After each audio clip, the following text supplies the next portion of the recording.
Assalamualaikum, halo teman-teman semua. Perkenalkan, nama saya Nur Latifah. Saya mahasiswi dari STIT Al-Heriah Cilegon. Saya akan memaparkan pembelajaran mata kuliah tentang psikologi perkembangan anak prasekolah dengan dosen pengampu Ibu Yonia Ilma Insyira MPD. Baik, langsung saja untuk pembahasan yang pertama, yaitu tentang pertumbuhan dan perkembangan. Manusia adalah makhluk yang kompleks. Segala yang ada pada manusia dapat dilihat pertumbuhan dan perkembangannya, baik secara fisik maupun psikisnya. Dari awal kehidupan hingga akhir hayat dapat diamati dengan ilmu psikologi.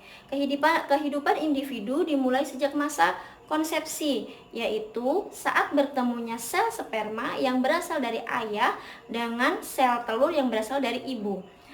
Pertumbuhan memiliki asal kata dari kata tumbuh. Dalam KBBI sendiri, tumbuh memiliki arti timbul dan bertambah besar atau sempurna.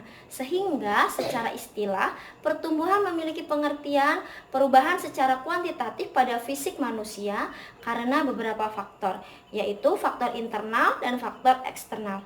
Perubahan kuantitatif sendiri dapat diukur atau dinyatakan dalam satuan, serta dapat diamati secara jelas. Misalnya, berupa pertambahan, pembesaran, perubahan ukuran dari bentuk yang tidak ada menjadi ada, kecil menjadi besar, sedikit menjadi banyak, pendek menjadi tinggi, serta kurus menjadi gemuk. Perkembangan tentu memiliki perbedaan dengan pertumbuhan. Ketika pertumbuhan identik dengan perubahan secara kuantitatif, maka perkembangan sendiri identik dengan perubahan secara kualitatif. Dengan demikian, dalam ilmu psikologi, perkembangan memiliki arti perubahan secara kualitatif pada ranah jasmani dan rohani manusia yang saling berkesinambungan menuju ke arah yang lebih baik atau ke arah yang lebih sempurna. Yang dimaksud perubahan fisik pada perkembangan manusia ialah mengacu pada optimalisasi fungsi-fungsi organ jasmani manusia, bukan pada pertumbuhan jasmani itu sendiri. Sehingga dari sini dapat terlihat bahwa pertumbuhan dan perkembangan adalah sesuatu yang berbeda tetapi saling berkesinambungan dan berkesinambungan atau berhubungan. Pertumbuhan dan perkembangan badan anak setelah dilahirkan berkembang cukup pesat. Ketika masih dalam kandungan, perkembangan badannya masih dibatasi oleh ruang. Tetapi setelah dilahirkan, ruang tidak lagi menjadi pembatas. Perkembangan badan anak disebabkan oleh kemampuan alat-alat pencernaannya yang sudah dapat menyerap zat-zat makanan. Setelah dilahirkan, proses tumbuh kembang anak dibagi menjadi 3 periode ya. Yang pertama yaitu masa bayi, yaitu sejak kelahirannya sampai usia 11 bulan. Masa bayi ini juga dibagi menjadi 2, yaitu masa neonatal umur bayi sampai 28 hari dan masa sesudah lahir yaitu dari 29 hari sampai usia 11 bulan. Yang kedua, masa anak di bawah usia 5 tahun. Yang ketiga, masa anak prasekolah. Nah, selanjutnya yaitu neonatal merupakan suatu keadaan yang ada dalam kehidupan pertama pada bayi. Kehidupan pertama yang dialami oleh bayi tersebut biasanya pada usia 28 hari. Dalam neonatal, bayi menyesuaikan keadaan yang ada pada luar rahim, mengingat bahwa selama ini bayi hidup dalam rahim.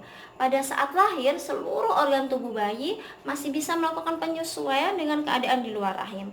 Pada masa perubahan paling besar terjadi pada jam ke-24 sampai ke-72 pertama setelah bayi lahir. Pada saat itu seluruh organ tubuh mengalami penyesuaian, akan tetapi penyesuaian yang paling penting terjadi pada sistem pernapasan, ginjal, dan hepa.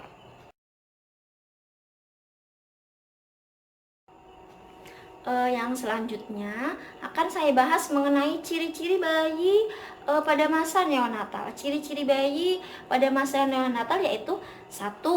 masih ada tali pusar pada bayi. Yang kedua, kulit bayi masih terlihat keriput. Yang ketiga, lebih banyak tidur.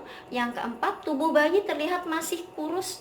Yang kelima, badan bayi masih lemah dan amat rentan. Selanjutnya, penyesuaian pokok yang dilakukan pada bayi neonatal yaitu yang pertama, perubahan suhu, di mana ketika di dalam rahim suhu berkisar 1000 Fahrenheit. Namun suhu di luar sekitar 600 sampai 700 Fahrenheit saja. Yang kedua, bernafas. Karena pada masa di dalam kandungan, bayi bernafas melalui tali pusar yang berhubungan kepada ibu. Ketika sudah terputus, maka bayi mulai harus bernapas sendiri. Yang ketiga, menghisap dan menelan. Bayi yang sudah tidak lagi mendapatkan makanan yang diperoleh dari ibunya melalui tali pusar, ketika sudah dilahirkan, bayi sudah menerima makanan langsung dari mulutnya yang dimulai dengan proses menghisap dan menelan.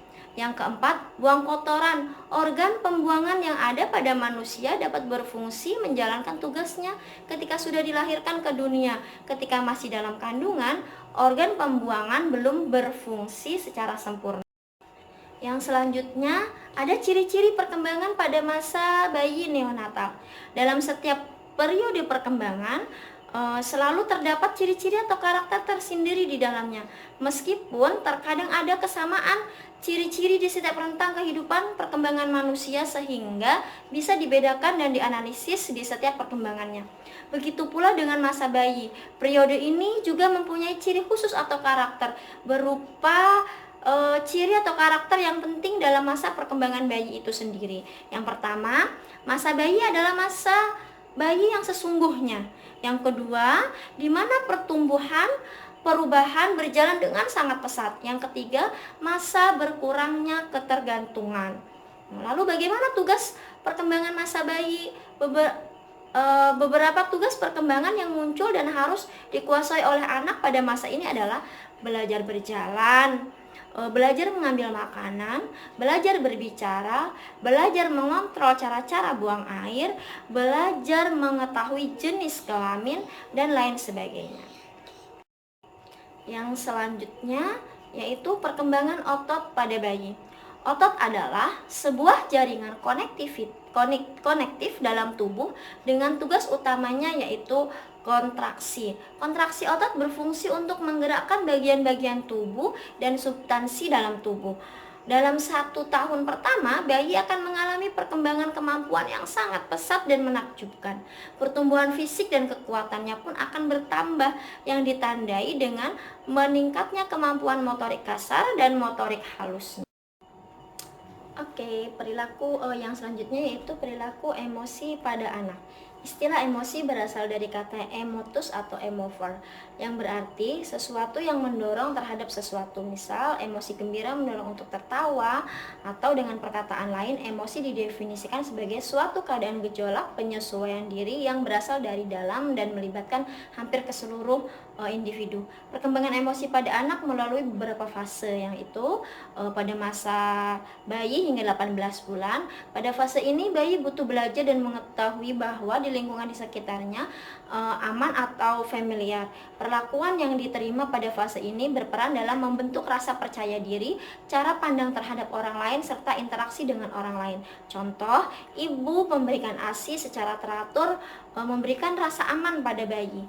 Yang kedua yaitu 18 sampai 3 tahun. Pada fase ini anak mulai mencari-cari aturan atau batasan yang berlaku di lingkungannya. Ia mulai melihat akibat perilaku atau perbuatan yang akan banyak mempengaruhi perasaan dalam menyikapi posisinya di lingkungan. Fase ini anak belajar membedakan cara yang benar dan salah dalam mewujudkan keinginannya. Yang ketiga, usia antara 3 sampai 5 tahun. Pada fase ini anak mulai mempelajari kemampuan untuk mengambil inisiatif sendiri. Anak mulai belajar dan menjalin hubungan pertemanan yang baik dengan orang lain, bergurau dan melucu, serta mulai mampu merasakan apa yang dirasakan oleh orang lain. Yang selanjutnya yaitu usia antara 5 sampai 12 tahun. Pada usia 5 sampai 6 tahun, Anak mulai mempelajari kaidah atau aturan yang berlaku. Anak mempelajari konsep keadilan dan rahasia. Untuk anak usia 7-8 tahun, perkembangan emosi pada masa ini, anak telah menginternalisasikan rasa malu dan rasa bangganya. Anak usia 9-10 tahun, anak dapat mengetahui dapat mengatur ekspresi emosi dalam situasi sosial dan dapat berespon terhadap distress emosional yang terjadi pada orang lain. Yang selanjutnya itu pada masa usia 11-12 tahun, anak mengerti tentang baik buruk, tentang norma-norma, aturan serta nilai-nilai yang berlaku di lingkungan dan di lingkungannya, menjadi bertambah dan juga lebih fleksibel, tidak sekaku saat usia anak-anak awal. Demikianlah pemaparan dari saya mengenai psikologi perkembangan anak prasekolah. Kurang lebihnya mohon maaf, dan saya akhiri dengan billahi taufik wal hidayah. Wassalamualaikum warahmatullahi wabarakatuh.